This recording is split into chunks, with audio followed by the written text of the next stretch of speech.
Why is the Thomas More Society involved in this case? Why are we involved in this case? Well, we've got a great lawyer up here, Erick Kaardal, who's handled a number of cases for us.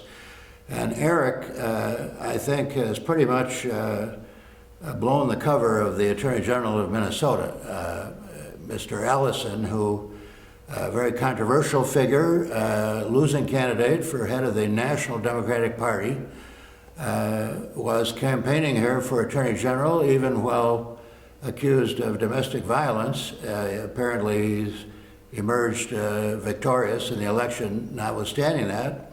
But this outfit from New York, these New York lawyers have come in here called Gender Justice, attempting to knock out every single pro-life law passed by the state of Minnesota over the last, I don't know, how many years, Eric?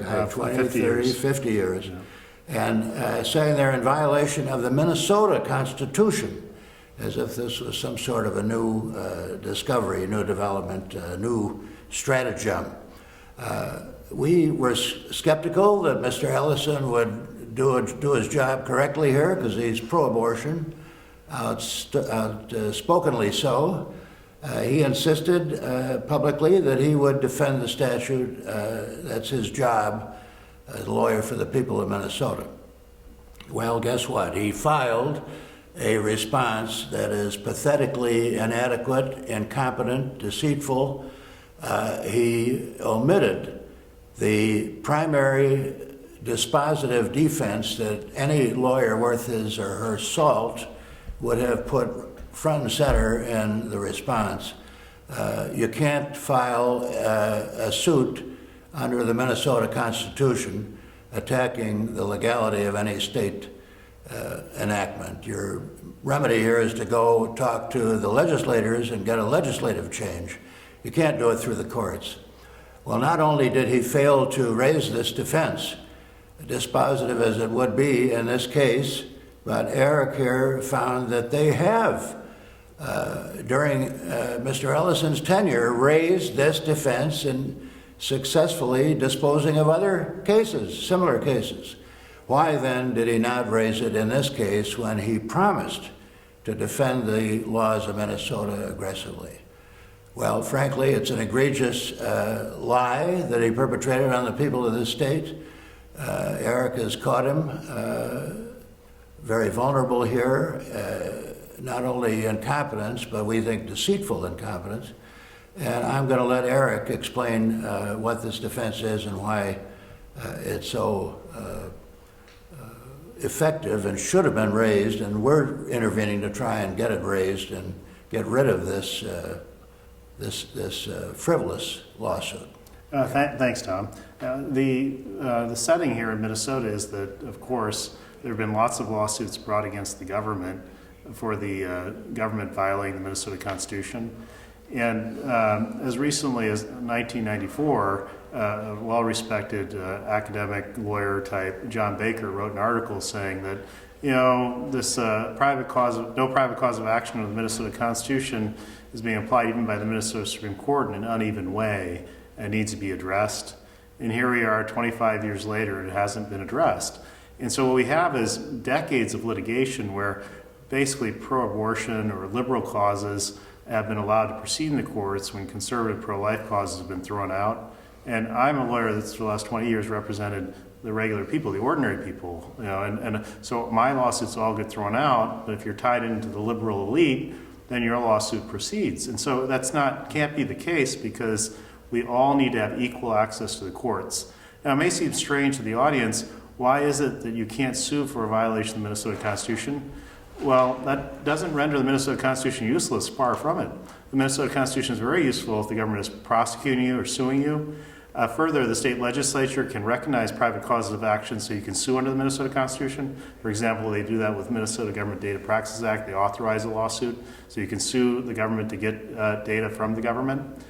But so in my experience has been that conservatives, pro-lifers, they get thrown out on the curb by the court. And then here we have Attorney General Ellison, whose assistant attorney generals have used this defense against plaintiffs time and time again to get rid of those claims, but then they make a preferred place in the courtroom for this pro-choice lawsuit, this abortion lawsuit. And so it's very troubling, but we have to remember that even though it is part of the solution is just to simply apply the rule, all these cases, including the taxpayer-funded abortion case in Minnesota, was the result of an unequal application of the private cause of action defense. So at this date, with the Attorney General relying on opinions saying there's no private cause of action to get rid of cases, then he has to file it in all the cases, not just the ones he doesn't like. So how did this come to a point where a super liberal state like Minnesota is going to end up having no private cause of action to sue the government of the Minnesota Constitution? Because all the other states have been really clever about this and found ways to sue under the Minnesota Constitution, particularly with respect to the liberal provisions of the Constitution, not the conservative ones. And that is that the liberal establishment wasn't coordinated enough.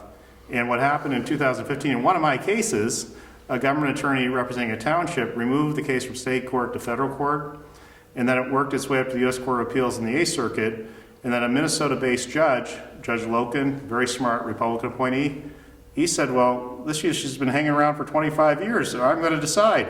And he said, Minnesota Constitution has no private cause of action. Now, I know Mr. Loken, and we have our disagreements, but on this one, I absolutely agree. He's absolutely right. Even though my client lost, he's absolutely right. There's no private cause of action, and neither conservatives nor liberals can bring lawsuits against the government of Minnesota courts. Now, after Judge Loken made his decision in the Eggenberger case, we have attached to the notice of intervention 3 examples of the Assistant Attorney Generals in Ellison's office making motions to dismiss based on Judge Loken's decision. So imagine the Republican appointee says, this is the way it is under the Minnesota Constitution. Ellison, working with that case law, says, you little people, the people I represent, you can't be in our state courts because you don't have a private cause of action. But then the liberal elites from California, New York, they join with the local law firm Gender Justice, they file a lawsuit here, and the Solicitor General of the state of Minnesota, welcome. We're not going to file that defense. You're welcome in our courts. And so here you have the liberal elites. They only open the door of the courthouse when they like the claim. This is the opposite of America. In America, we're all made in the image of God. We're all equal.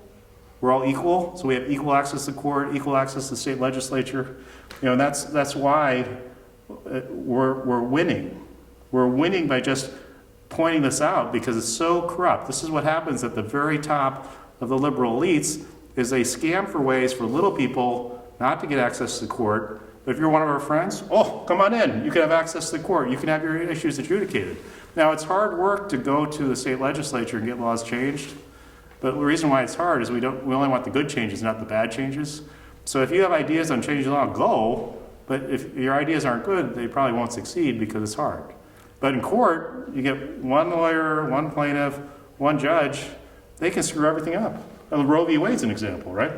Doe v. Gomez is an example. There are all these decisions screwing life up for Minnesotans and for American citizens. And you look at it, and a lot of these screw-ups are caused by too few people involved. A judge here, a plaintiff here. The state legislatures do a better job. Well, we're talking here about the laws of the sovereign state of Minnesota that were approved by the people speaking through their legislature. When you talk about the little people, we're talking here about state laws that have been in effect, as you say, over the last 50 years in many cases. So we can't let the Attorney General sabotage those laws.